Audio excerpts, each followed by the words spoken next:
Assalamualaikum. Bertemu lagi di channel ini bersama Kang Dagol. Kita lanjutkan dongeng Raga Sukma di episode sebelumnya. Kang Dagol menceritakan ketika rombongan pedagang dari Kadipaten Cisingkur yang lewat di hutan Gunung Giri Luhur, kemudian dicegat oleh perampok. Namun apakah yang selanjutnya akan terjadi? Kak Sedayana, cara ketan.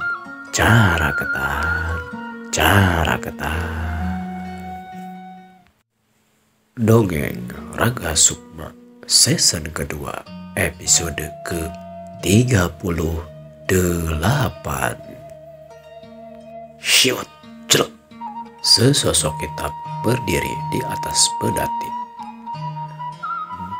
dengan memakai taregos ataupun topeng berwarna hitam. Kemudian dia bertolak pinggang di hadapan si Kalong yang akan merampok pedati itu. Kemudian si Kalong berkata, siapa kamu? Ada apa urusan kamu? Kamu mau menghalangiku? Belum tahu ya, ini si Kalong, penguasa hutan Giri Luhur. Setelah si Kalong berkata demikian, tanpa ada yang dilakukan lagi, kemudian sang si Taregos hidung loncat menghampiri si Kalong dengan gerakan yang sangat cepat. Si Jalu yang merupakan sosok hitam tersebut mengarah untuk memukul ke arah si Kalong. Namun si Kalong bukanlah jawara Sakatiga ataupun jawara yang baru naik daun. Dia adalah jawara yang matang yang banyak sekali pengalamannya. Mendapati dirinya akan dipukul oleh sang sosok hitam, segeralah dia mundur 2 langkah ke belakang sambil mengayunkan tangannya menangkis serangan si Taregos hidung.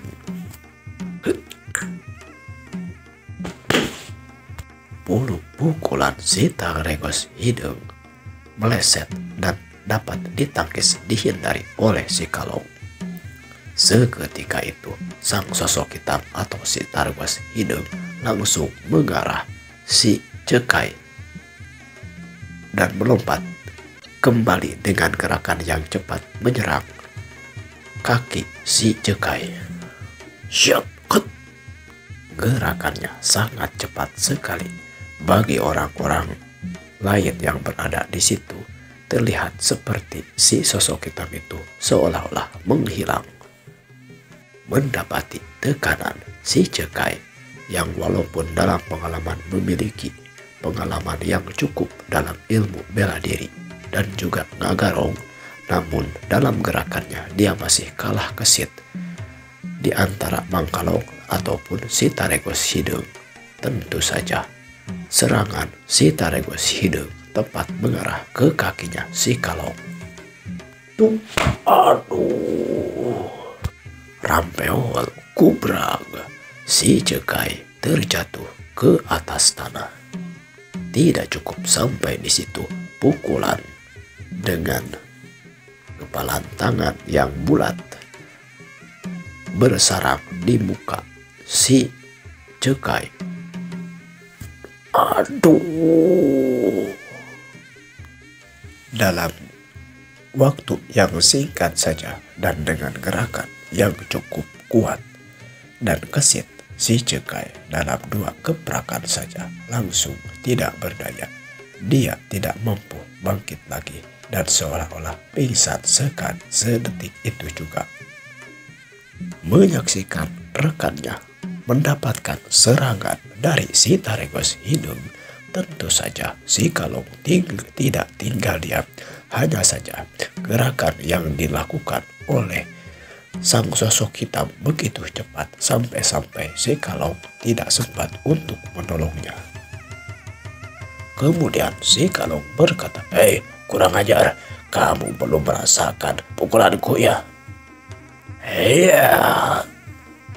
Si Kalong melancarkan serangan dengan pukulan lurus mengarah ke arah si Taregos Hidung. Namun si Jalu yang merupakan si Taregos Hidung tersebut tidak tinggal diam dan menyadari bahwa dirinya dalam keadaan bahaya akan diserang oleh si Kalong. Masih dengan gerakan yang cepat, serangan dari si Kalong mampu si Jalu hindari. Kemudian dia langsung mengarah tidak untuk menyerang si Kalong, tapi justru menyerang ke arah si Gobang. Si Gobang yang kelasannya hampir sama dengan si Cekai, yang memang memiliki pengalaman yang tinggi ataupun sudah lama dalam hal bela diri. Namun mendapatkan gerakan dari sang sosok hitam tidak mampu dia untuk mengikutinya. Sebentar saja sang sosok hitam tersebut sudah berada di hadapannya, langsung memukul ke arah perutnya. Waduh! Ngahuyung tertunduk si Gobang sambil memegang perutnya. Dalam keadaan tertunduk seperti itu, segera saja sang sosok hitam memukulkan tangannya ke arah telengkuk ataupun punuk si Gobang. Gerakan itu langsung membuat si Gobang tersungkur dan tidak mampu untuk bangkit ataupun bangun lagi. Melihat dan menyaksikan dua orang rekannya yang langsung saja terjatuh mendapatkan serangan-serangan dari sang sosok hitam, tentu saja si Kalong sangat marah dan kemudian berkata lagi, "Hei, kalau kau berani, kalau kau memang kuat, ayo hadapi aku."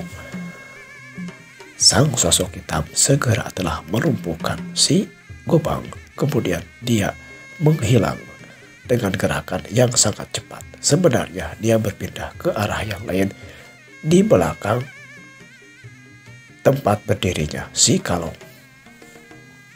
Sekilat saja sang sosok hitam sudah berada di belakang si Kalong dan hendak melancarkan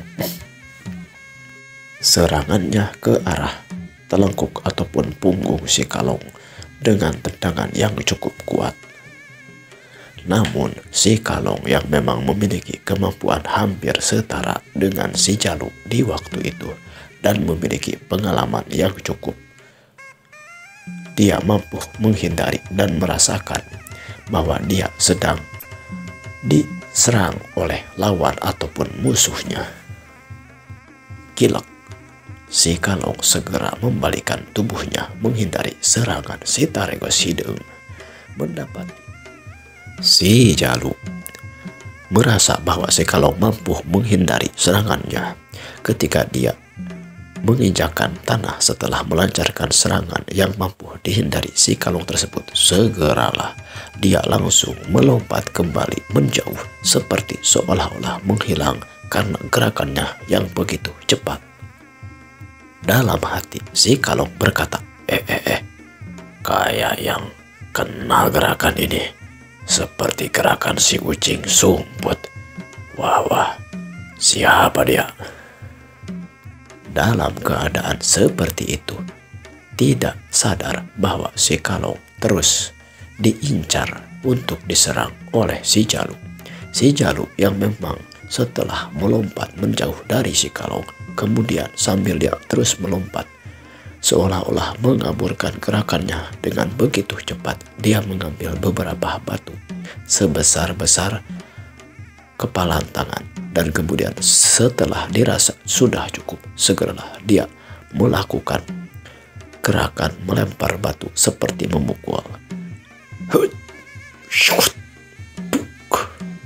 Salah satu batu mengenai badannya si Kalong. Si Kalong yang hanya berfokus pada tubuh si Taregos Hidung tidak menyadari bahwa si Taregos Hidung tersebut mengeluarkan jurus dengan cara melemparkan batu. Seolah-olah dalam penglihatan orang yang biasa saja bahwa si Taregoes Hidung memukulkan pukulan jarak jauh, tidak melihat bahwa si Taregoes Hidung sebenarnya sambil melemparkan batu ke arahnya si Kalong. Bagi orang yang biasa, terlihat seperti seseorang sedang mengeluarkan jurus tenaga dalam. Dalam hati si Kalong, setelah mendapatkan serangan tersebut, kemudian dia kembali berbisik dalam hatinya, jurus ini juga aku kenal. Berarti aku seolah-olah sedang bertarung dengan diriku sendiri. Kalau dalam dunia kejawaraan, seseorang yang sudah dikenali gerakannya ini berarti akan mudah untuk melawannya. Kamu kira aku tidak tahu jurus yang kamu lakukan? Baiklah, kalau begitu aku akan melawan jurusmu dengan jurus tandingannya. Dalam keadaan seperti itu, si Kalong memusatkan perhatiannya pada suara. Dia memejamkan matanya sambil terus memfokuskan di mana arah gerakan sang lawan yang akan menyerangnya.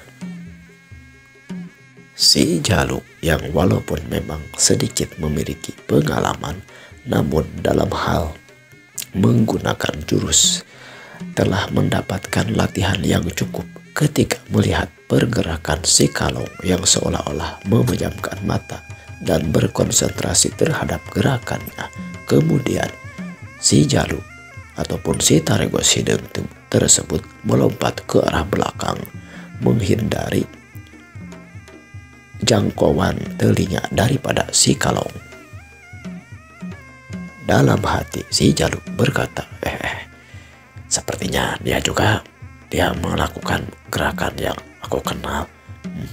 Kalau seperti ini aku harus menghindari supaya suaraku tidak terdengar olehnya. Si Jaluk mundur ke arah belakang, kemudian dia bertengger menaiki sebuah pohon sambil tetap perhatiannya terfokus kepada si Kalong. Orang-orang yang menyaksikan kejadian tersebut seolah-olah melihat si Taregoes Hidung seperti menghilang dan entah kemana. Sedangkan si Kalong terlihat masih berkonsentrasi untuk memperhatikan dan bersiap-siap menahan serangan dari si Taregoes Hidung. Merasakan bahwa musuhnya tidak kembali menyerang, kemudian si Kalong membuka matanya. Dia langsung memperhatikan ke sekeliling di mana arah sang musuh. Di mana kamu? Kalau kau berani, segera serang aku lagi. Ayo, kita lawan satu lawan satu. Jangan bersembunyi seperti itu. Mendengar tantangan dari si Kalong dengan gerakan yang cepat, kemudian dengan jurus Maledog Kicik, dengan tadi batu yang seperti dipukulkan di arah pohon tersebut, segeralah si Jaluk melemparkan kembali batu ke arah si Kalong. Shoot! Ceplak! Kali ini lemparan sang Taregoes Hidung mampu ditakis oleh si Kalong. Namun terlihat oleh si Kalong bahwa si Taregoes Hidung dengan gerakan yang cepat hampir saja tidak bisa diikuti oleh gerakan mata. Kemudian dia melompat tidak jauh kepadanya sambil menendangkan kakinya tepat ke arah perutnya. Kali ini pun si Kalong mampu menghindarinya sambil menepis kaki tendangan daripada si Taregoes Hidung. Si Taregoes Hidung mendapati tendangannya bisa dihindari oleh si Kalong. Segera dia kembali memutarkan kaki yang satunya untuk menyerang yang kedua kalinya. Kali ini ke arah kaki si Kalong. Si Kalong kembali bisa menghindarinya dengan cara melompat yang dengan gerakan yang cukup lincah. Dalam keadaan seperti itu, setelah menendang si Taregoes Hidung tangannya sambil mengambil batu di atas tanah, 2 biji batu. Kemudian sambil dia kembali menyerang dengan tendangan yang mengarah langsung ngeblasur, loncat mengarah ke kepalanya si kalong. Dia melancarkan lagi serangan langsung ke arah kepalanya si kalong. Ya, cius. 2 tendangan dari kaki kanan yang kemudian dengan kaki kiri. Kali ini tidak sempat dihindari oleh si kalong. Si kalong segera menangkisnya dengan kedua tangannya. Plak. Tidak cukup sampai di situ, sang si Taregos Hidung kemudian melemparkan 2 buah batu yang berada di tangannya langsung ke arah si kalong. 2 batu tersebut tak mampu bisa dihindari karena memang dari tendangan dan lemparan batu dilakukan dengan begitu cepat dengan jarak yang tidak terlalu jauh. Waduh. 1 batu mengarah ke arah kepala dan 1 lagi mengarah ke arah perut. Kedua-duanya langsung menerpa ataupun kena telak kepada tubuhnya si kalong. Tidak bisa dianggap remeh ini, kata si kalong di dalam hati sambil tetap terfokus kepada sang Taregos Hidung yang sekejap saja langsung menghindari kembali melompat jauh seperti menghilang begitu saja. Aduh, kurang ajar, dia kembali melakukan jurus ucing sumputnya. Baik, ucing sumput dilawan dengan ucing sumput, kata si kalong sambil dia pun melompat menghindari pakalangan, menjauh dari tempat asalnya. Dia berasal mengarah ke arah yang dia rasa jauh daripada si Taregos Hidung. Namun gerakan si kalong walaupun cukup gesit dan cukup cepat, tidak terlalu atau masih kalah cepat dengan gerakannya si Taregos Hidung karena memang bobot tubuhnya yang tinggi besar. Gerakan-gerakannya meskipun cepat tetap masih bisa dilihat oleh mata telanjang atau orang yang melihatnya. Menyadari bahwa si kalong dalam melakukan gerakan-gerakan cepat tidak sebagaimana mestinya, si Jalu melihat celah tersebut. Dia langsung saja kembali melompat ke arah si kalong, kemudian memberikan pukulan dan serangan yang walaupun dapat ditangkis oleh si kalong, dia terus tidak pantang menyerah. Lompat ke depan, kemudian lompat ke belakang, lompat ke depan lagi, lompat ke belakang lagi, sambil terus menyerang dengan pukulan dan tendangan. Namun satu hal yang tidak disadari oleh si kalong, ketika si Taregos Hidung mundur sambil dia mengambil batu yang berada di tanah, dan ketika dalam waktu yang tepat langsung batu-batu tersebut dilemparkannya tepat ke arah si kalong. Si kalong yang tadi sebelumnya telah menerima matihnya atau hebatnya gerakan jurus Mampeng Kicik yang dilakukan oleh si Taregos Hidung, menyadari bahwa jurus yang sama akan kembali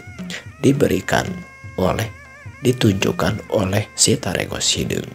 Menyadari hal tersebut, tentu saja ketika lemparan-lemparan batu yang diarahkan kepadanya dari si Taregos Hidung mampu dia sadari dan mampu dia hindari, namun tidak seterusnya karena gerakan-gerakan si Taregos Hidung ini sangat cepat, dipadukan lemparan dan juga pukulan serta tendangan terus silih berganti, seolah-olah dalam kasat mata si kalong ini seperti sedang bertarung sendiri menghindari pukulan-pukulan dari si Taregos Hidung yang memiliki gerakan yang begitu cepat. Merasa terdesak, kemudian si kalong mundur 2 langkah sambil terus mengarah pandangannya ke arah si Taregos Hidung yang pada saat itu sedang bergerak ke arah belakang dengan pola yang sudah bisa ditebak. Kemudian si Taregoes Hidung akan menyerangnya. Dalam keadaan menyerang tersebut, kembali si Kalong menghindarinya. Setelah itu, dalam pikiran si Kalong, si Taregoes Hidung pasti akan melompat lagi ke belakang. Memang benar saja, si Taregoes Hidung setelah melakukan serangan kembali melompat ke belakang dengan gerakan yang cepat. Di saat mendapatkan jarak seperti itulah, kemudian si Kalong melakukan gerakan tangan seperti memutar ke arah yang tidak beraturan. Ini yang dinamakan jurus angin puyuh. Gerakannya tidak jelas dan seolah-olah sepertinya asal-asalan.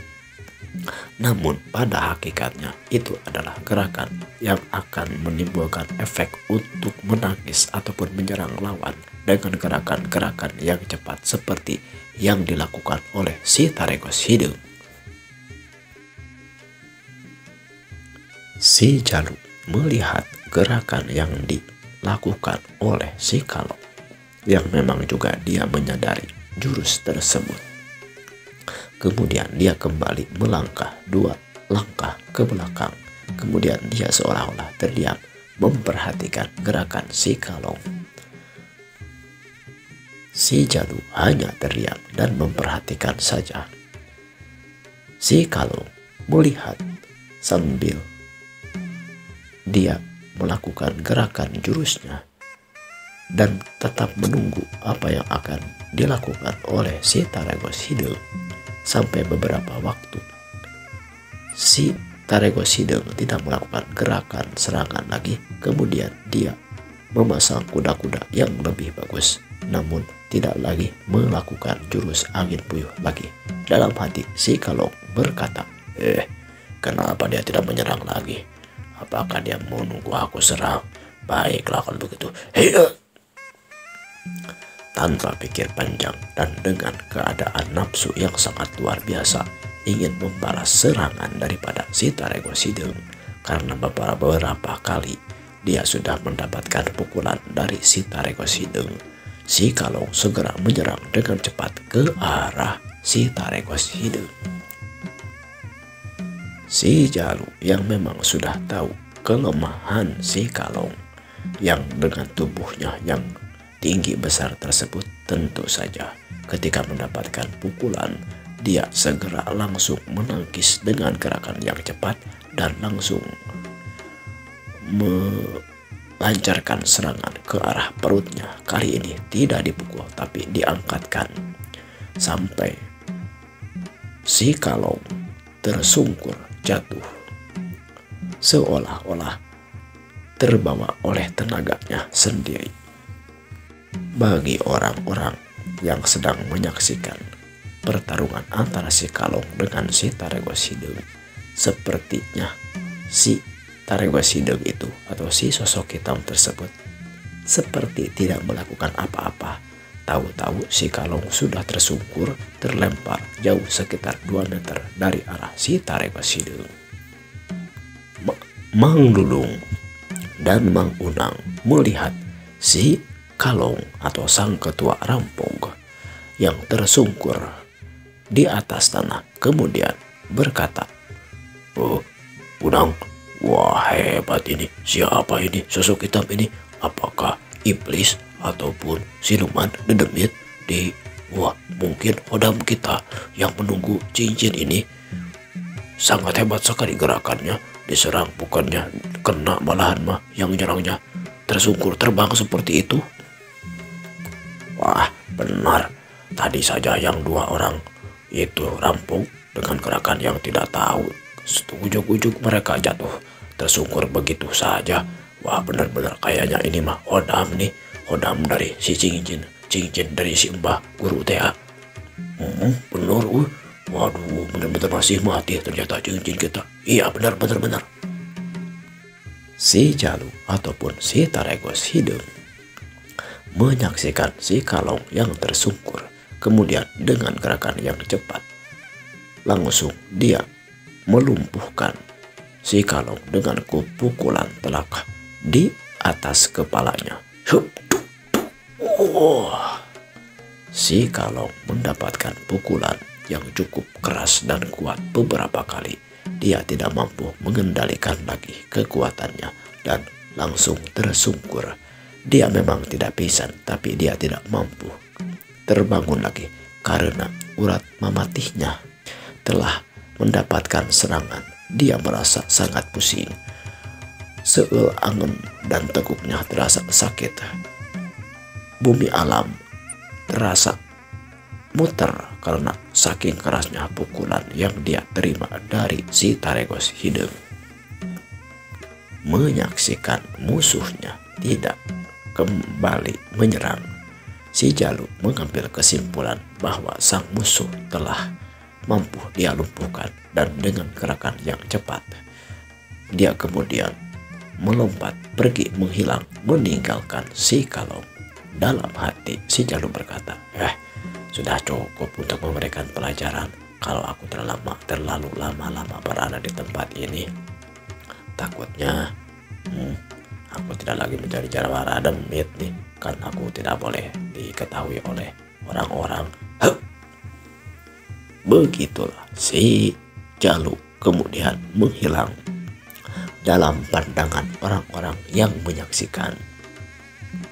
Suasana hening sesaat.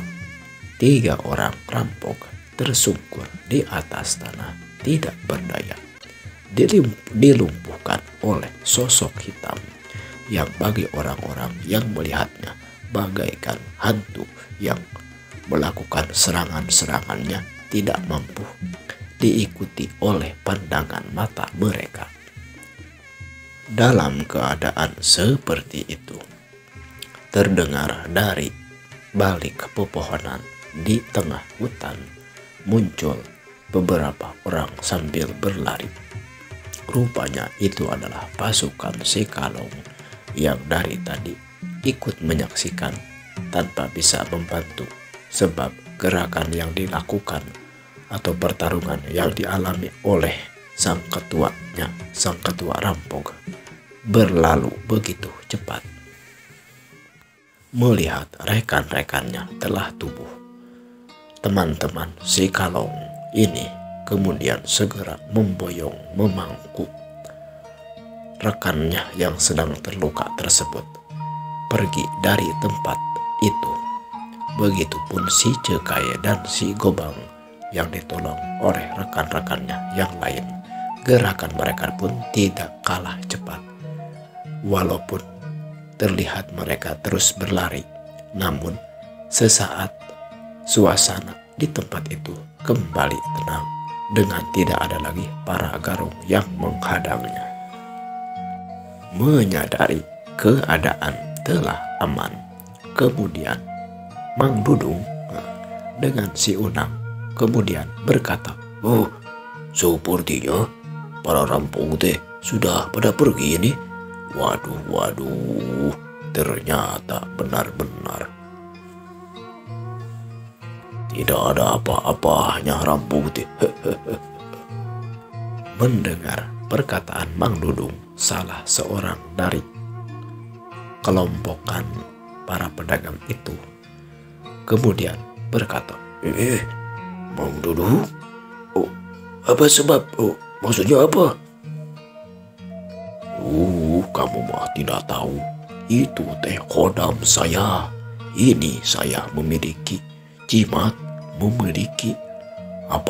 jimat perlindungan karena mereka tidak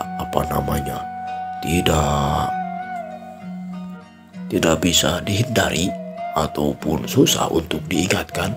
Ya, pastinya khodam saya langsung memberikan mereka pukulan-pukulan dan juga gerakan-gerakan yang sangat hebat.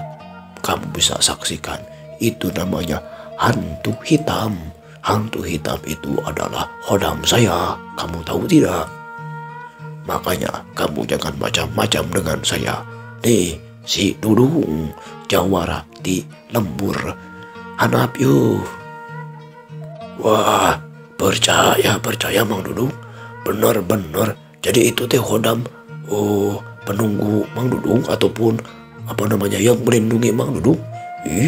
Kamu mah tidak percaya. Nih lihat, saya punya batu ali, ini warisan dari guru saya.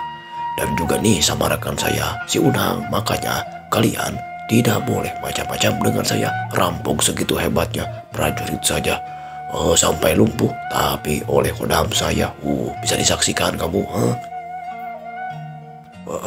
Percaya, kata orang-orang termasuk sang kusir ataupun orang yang tadi bertanya kepada Mang Dudung.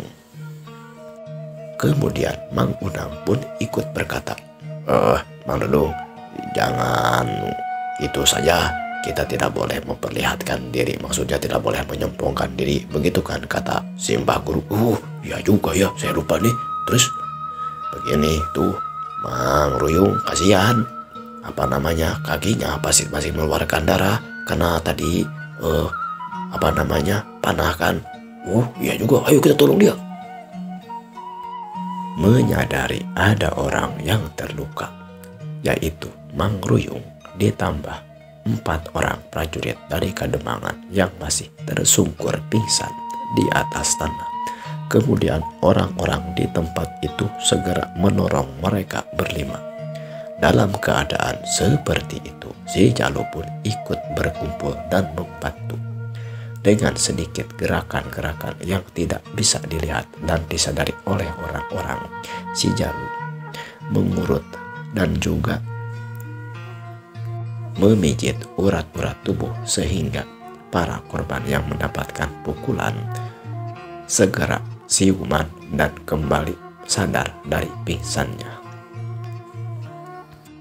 Menyadari bahwa Mang Dudung dan Mang Unang sepertinya menjadi pusat perhatian karena dia mengaku memiliki khodam dari cincinnya, sehingga datang sang sosok hitam. Si Jalu yang kini sudah kembali berpakaian sebagaimana mestinya, tidak menggunakan lagi taregos dan juga jubah hitam. Kemudian dia mencoba membantu dan menguatkan pandangan orang-orang kepada Mang Dudung dan Mang Unang. Ketika Mang Dudung dan Mang Unang merawat para prajurit untuk diurut ataupun dipijit, dibantu juga oleh si Jalu. Namun segera dia mengaburkannya seolah-olah tanpa melakukan apa-apa, sehingga bagi orang-orang dilihatnya Mang Dudung dan Mang Unang ini yang mampu menolong para prajurit kembali siuman.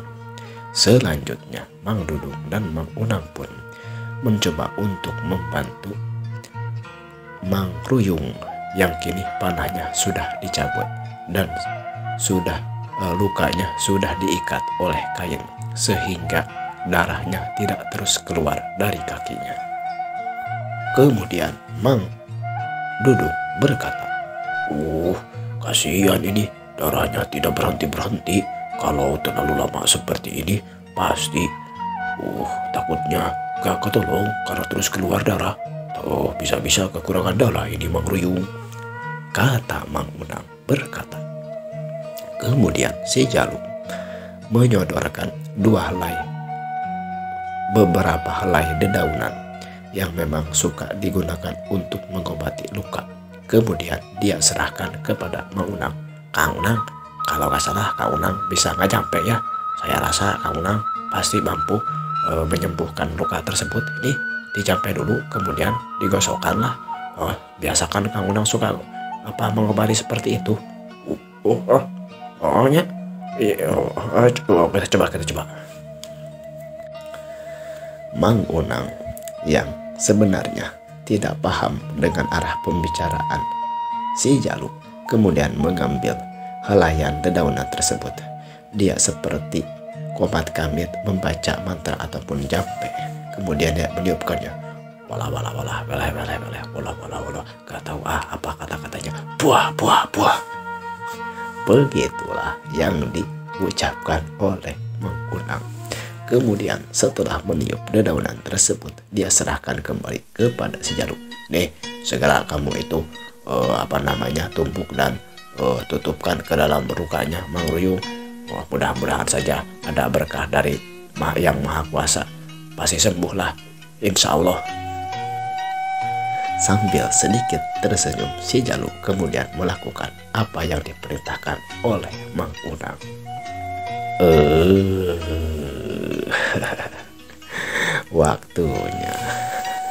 Waktunya sudah cukup untuk episode kali ini.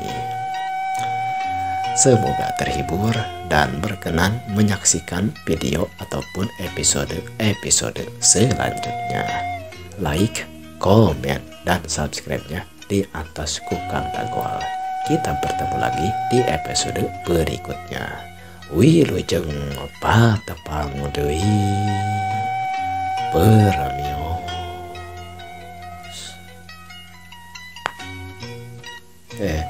Salit aya bewara insyaallah tina sasih Maret Kang Dagol bade benar dongeng kalawan bahasa Sunda. Mangga diantos we. Atur nuhun. Assalamualaikum warahmatullahi wabarakatuh.